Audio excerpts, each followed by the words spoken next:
Question 56 column दी हुई है। हमें बताना है कि जो कॉलम ए है उसका सिनोनियम कॉलम बी में कौन सा होगा। ठीक है फ्रेंड्स, तो पहला वर्ड है हमारा डिक्टम। डिक्टम का मीनिंग क्या होता है फ्रेंड्स? इसका मीनिंग होता है सेइंग, प्रोवर्ब, कहावत। कहावत कह सकते हैं, कथन कह सकते हैं, प्रोवर्ब सेइंग कह सकते हैं। ठीक है। सेकंड है एंट्रेंच। एंट्रेंच का मीनिंग क्या होता है फ्रेंड्स? एंट्रेंच का मीनिंग होता है एस्टाब्लिश करना, यानी कि कुछ स्थापित करना, कुछ बनाना। ठीक है, तो सेकंड के लिए हो जाएगा एस्टाब्लिश। एस्च्यू, इसका मीनिंग होता है शून्य, यानी कि परहेज करना। परहेज करना या दूर रहना, किसी चीज़ से दूर रहना। ठीक है ना। एस्च्यू का मीनिंग होता है शून्य, यानी कि परहेज करना या दूर रहना। तो थर्ड के लिए हो जाएगा शून्य।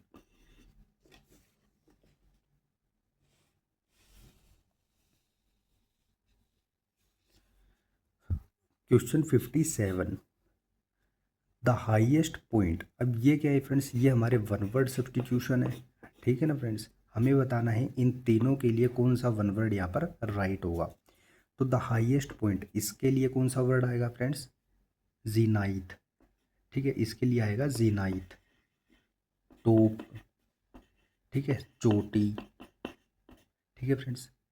Second, a wooden object used for connecting animals that are pulling a vehicle. अब एक वुडन ऑब्जेक्ट है, यानी कि लकड़ी का कोई चीज़ है जिसको एनिमल को और व्हीकल को आपस में जोड़ने के लिए यूज़ किया जाता है। जैसे बैलगाड़ी होती है ना, बैल को और गाड़ी को आपस में जोड़ने के लिए जो लकड़ी की चीज़ यूज़ की जाती है उसे हम क्या बोलते हैं? वो होती है योक। तो सेकंड के लिए क्या हो जाएगा फ्रेंड्स? योक हो जाएगा। ठीक है। A feeling of intense longing for something, यानी कि एक बहुत ही किसी चीज़ को पाने की बहुत ही ज़्यादा इच्छा होना। वो इच्छा क्या होती है? वो होती है यर्निंग। क्या होती है वो? यर्निंग होती है। ठीक है फ्रेंड्स।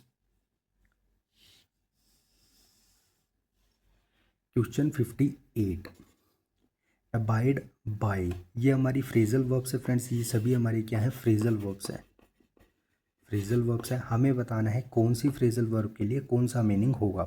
ठीक है फ्रेंड्स, तो देखिए अबाइड बाय, इसका मीनिंग होता है टू फॉलो ए रूल। तो फर्स्ट वाले के लिए हो जाएगा to follow a rule. Account for, इसका मीनिंग होता है एक्सप्लेन द रीज़न, यानी कि कारण को एक्सप्लेन करना। मान लो आप छुट्टी पर हो, आप ऑफिस नहीं आए, तो अगले दिन आपने ऑफिस नहीं आने का जो कारण है उसको एक्सप्लेन किया। वो क्या किया? अकाउंट फॉर किया। ठीक है फ्रेंड्स। एक्ट एज, इसका मीनिंग होता है to perform the role of something, यानी कि जैसे कि ड्रामा में आप किसी का रोल प्ले करते हो, आप विलन का रोल प्ले करते हो, हीरो का रोल प्ले करते हो। ठीक है ना, वो क्या होता है? वो एक्ट एज होता है। ठीक है ना। एक्ट फोर, इसका मीनिंग होता है ऑन बिहाफ ऑफ समथिंग, यानी कि किसी की ओर से। जैसे कोई व्यक्ति है जो किसी दूसरे व्यक्ति की ओर से बोल रहा है, तो वो क्या कर रहा है? वो एक्ट फोर कर रहा है। वकील है जो अपने जो क्लाइंट है उसके तरफ से वो बोल रहा है, उसकी तरफ से वो केस लड़ रहा है, तो वो क्या कर रहा है? वो एक्ट फोर कर रहा है ऑन बिहाफ ऑफ समवन, यानी कि किसी की ओर से। इसका मीनिंग होता है कि और या तरफ से। ठीक है। Question 59 the storm began to, he was charged with helping and blank the crime, their property blank the river। अब हमें बताना है कि इन तीनों ब्लैंक में, इन तीनों वर्ड में से कौन सा वर्ड आएगा। ठीक है फ्रेंड्स, तो देखिए स्टोरम क्या हो गया था? स्टोरम क्या हो गया था? अबेट हो गया था, यानी कि टू लेस इंटेंस, इंटेंस होना, या टू लेस स्ट्रोंग। ठीक है, यानी कि अबेट का मीनिंग होता है कम होना, धीमा होना। ठीक है फ्रेंड्स, धीमा होना या कम होना। तो स्टोरम क्या हो गया था? स्टोरम जो है धीमा होना शुरू हो गया था, वो स्ट्रोंग होना शुरू हो गया था, या उसकी इंटेंसिटी, उसकी जो स्पीड थी वो कम हो गई थी। तो यहाँ पर अबेट हमारा राइट आंसर हो जाएगा फ्रेंड्स। ठीक है ना। सेकेंड है he was charged with helping and the crime. अब उसने हेल्प किया था क्राइम को, जिसकी वजह से उस पर क्या लगा था? चार्ज लगा था, उस पर इल्ज़ाम लगाया गया था। ठीक है ना। तो अब helping and blank the crime, अब यहाँ पर हेल्पिंग है, अब उसको चार्ज तो किया गया है, उसको ब्लेम तो किया गया है, ठीक है ना। अब हेल्पिंग के लिए किया गया है और हेल्पिंग यहाँ है और उसके बाद एंड है, फिर ऐसा वर्ड आना चाहिए जो हेल्पिंग को ही रिलेट यहाँ पर करे, एग्जैक्ट नहीं कह सकते लेकिन उसको रिलेट करे, ठीक है। अब क्राइम है, क्राइम में हेल्प की है, ठीक है फ्रेंड्स। तो वो क्या होता है, वो अबेट होता है। अबेट का मीनिंग क्या होता है, ए हेल्पर इन, ठीक है, sorry, to to help in crime, in committing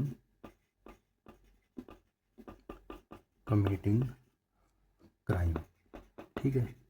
यानी कि किसी को हेल्प करना, क्राइम को कमिट करने में या किसी बुरी चीज़ को करने में किसी व्यक्ति की मदद करना, तो वो क्या होता है, वो अबेट होता है। तो यहाँ के लिए क्या हो जाएगा फ्रेंड्स, अबेट यहाँ पर राइट आंसर हो जाएगा, ठीक है ना। फिर their property blank the river, अब उनकी प्रॉपर्टी क्या है, रिवर के पास है, ठीक है, ब्लैंक द रिवर। तो अबेट का मीनिंग होता है, ठीक है, शेयर ए कॉमन बाउंड्री, या सटे हुए होना, जैसे हम बोलते हैं ना, सटे हुए होना, ठीक है, एक ही बाउंड्री पर होना हम बोल सकते हैं, ठीक है, बिल्कुल नेबर में होना, बिल्कुल बाउंड्री होना, जैसे एक दीवार लगती है, ठीक है, तो वो चीज़, ठीक है फ्रेंड्स। तो उनकी जो प्रॉपर्टी थी वो रिवर के बिल्कुल पास थी, रिवर के बिल्कुल निकट थी, या जो यहाँ पर देख ली फ्रेंड्स, यहाँ पर रिवर है, ये हाउस है, ठीक है फ्रेंड्स। अब बीच में ये बाउंड्री है, ठीक है, तो दोनों के पास क्या, दोनों कौन सी बाउंड्री शेयर करते हैं, ये एक ही बाउंड्री शेयर करते हैं, यानी कि दोनों एक दूसरे के निकट हैं, तो वो क्या हो जाएगा, वो एबट हो जाएगा, ठीक है फ्रेंड्स। अबेट का मीनिंग होता है कम करना, एबेट का मीनिंग होता है to help in committing crime, यानी कि क्राइम को कमिट करने में हेल्प करना, और अबट का मीनिंग होता है सटे हुए होना, बिल्कुल पड़ोस में होना, नेबर होना, या एक ही बाउंड्री को क्रॉस करना, एक ही बाउंड्री से जुड़े होना, ठीक है friends.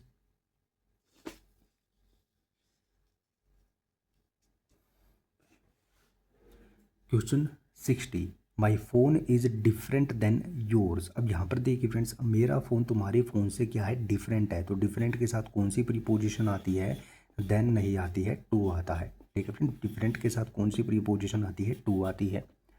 She is afraid from Heights, अब अफ्रेड के साथ प्रीपोजिशन आती है ऑफ, अफ्रेड के साथ कौन सी प्रीपोजिशन आती है, ऑफ। और प्रीपोजिशन के बाद हमेशा क्या आता है फ्रेंड्स, नाउन आता है, प्रीपोजिशन के बाद हमेशा क्या आता है, नाउन आता है। तो हाइट्स क्या है, यहाँ पर हाइट्स नाउन है, ठीक है फ्रेंड्स।